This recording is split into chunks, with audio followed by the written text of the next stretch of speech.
राजीव जी, आप इस स्थिति को जरा बताइए, क्या हो सकता है जो स्थिति बनी है अभी?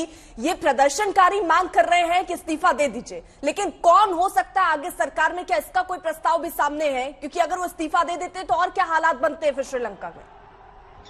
देखिए, कोई इमीडिएट सोल्यूशन तो होने वाला नहीं है, क्योंकि प्रॉब्लम्स इतनी बढ़ चुकी हैं और इतनी घनी हैं कि कोई भी आ जाए श्रीलंका में, वो ओवरनाइट स्थिति को चेंज नहीं कर सकता है। पर ये है कि जो गुस्सा है, जो आक्रोश है जनता में, वो थोड़ी देर के लिए थम सकता है और वो चांस दे सकते हैं। जैसे ये प्राइम मिनिस्टर राजपक्षे ने जब रिजाइन किया था, उसके बाद स्थिति कुछ कंट्रोल में आई थी, पर साथ में वो जो प्रेसिडेंट राजपक्षे छोड़ गए, तो उन्होंने देखा कि उससे कोई फर्क तो पड़ा नहीं है, इकोनॉमिक कंडीशंस वैसे ही हैं, बल्कि श्रीलंका बैंकरप्ट डिक्लेयर हो गया ऑलमोस्ट, क्योंकि उन्होंने डिफॉल्ट कर दिया अपना फॉरेन लोन जो था, जो देना था कुछ हफ्ते पहले।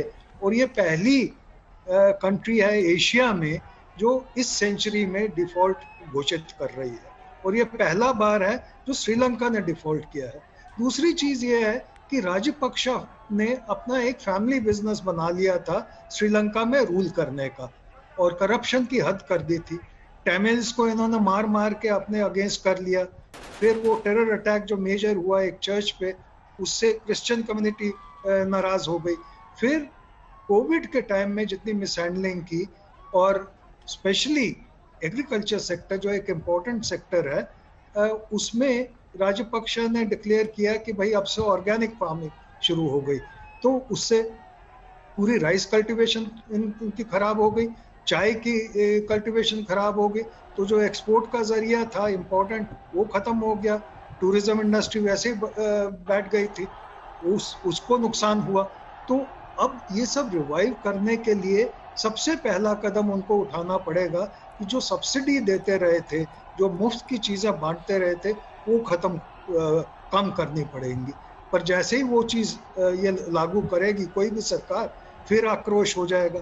तो इतनी जल्दी ये स्थिति जो इतनी बिगड़ चुकी है, काबू में आने वाली नहीं है। तो अगले कुछ महीने, हो सकता है अगले कुछ साल, श्रीलंका को ऐसे गुजारने पड़ेंगे जिसमें हर दिन यही सोचना पड़ेगा कि आने वाला दिन क्या लाएगा। तो श्रीलंका के लोगों के लिए काफी चिंता का विषय होगा, क्योंकि अर्निंग्स के जरिए इनके काफी कम हो गए।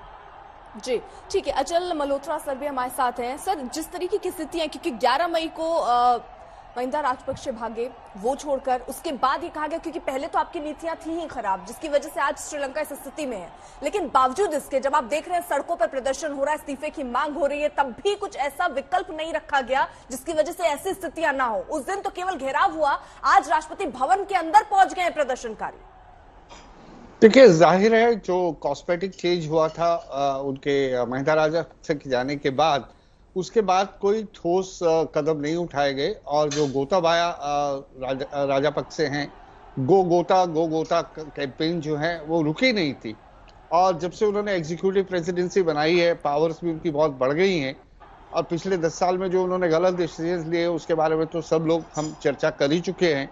और जैसा कि हम जानते हैं कि मेरे हिसाब से श्रीलंका एक ऐसा एक क्लासिक एग्जाम्पल है कि चाइना की जो डेट ट्रैप की पॉलिसी है, उसका क्या नतीजा किसी देश के लिए हो सकता है, ये उसका जीता जागता उदाहरण है। इस समय परिस्थितियां ऐसी बन चुकी हैं कि आप इसे पॉपुलर रिवोल्ट कह सकते हैं, और देश के सामने दो चैलेंजेस है। एक, ऐसी पॉलिटिकल सेटअप आए, ऐसा एक पॉलिटिकल स्टेबिलिटी लाने की कोशिश की जाए, कोई ऐसी लीडरशिप आए जो कॉन्फिडेंस इंस्पायर करे, देश में पॉलिटिकल स्टेबिलिटी की सेम्बलेंस बने, और फिर साथ ही साथ जो है, इससे भी जो मुश्किल काम है, वो वहाँ की जो इकोनॉमिक सिचुएशन जो इस हद तक खराब हो चुकी है कि आपके पास इसेंशियल कमोडिटीज नहीं है, खाने का सामान नहीं है, फ्यूल नहीं है, इकोनॉमी ठप है, चारों तरफ से जो है आम आदमी बुरी तरह से त्राही त्राही कर रहा है। और ऐसे से इस स्थितियों से बाहर निकलने के लिए कौन से वायबल सॉल्यूशंस आप निकाल के लाते हैं?